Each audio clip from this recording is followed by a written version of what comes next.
Singapore is carefully studying when it can achieve net zero emissions.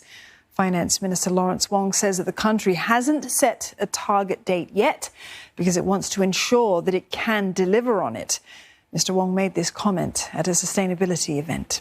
He was responding to a question on whether it's responsible for the government to set sustainability targets that it would not be able to see through, given that its leaders may not be around 30 or 40 years later. You can't just wave a magic wand and say, okay, it's 2050 net zero, and pretend that it is a target because no one will hold you accountable to it. And I just put it out there because everyone is doing it. That's not the Singapore way either.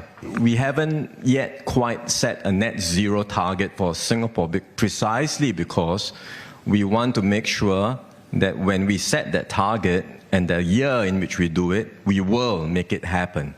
And we will ensure that all of the policies we have, whether it's a carbon tax, whether it is decarbonizing our power supply, all of it aligns to that particular target. Mr. Wong also touched on the challenges of becoming a fairer and more inclusive society. He says Singapore must stay open to ideas and adapt policies accordingly. And the government will meet these changes by working closely with tripartite partners. That's our secret sauce. It's not just about a proclamation from on high, new edict, new policy, and everybody must follow.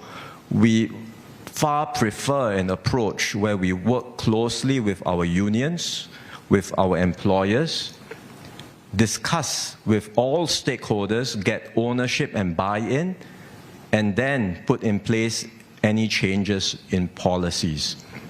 It's a more difficult process, to be honest. It takes more time to achieve consensus, but I think it's a process that ensures that whatever changes we put in place are more durable and will achieve better outcomes in the longer term.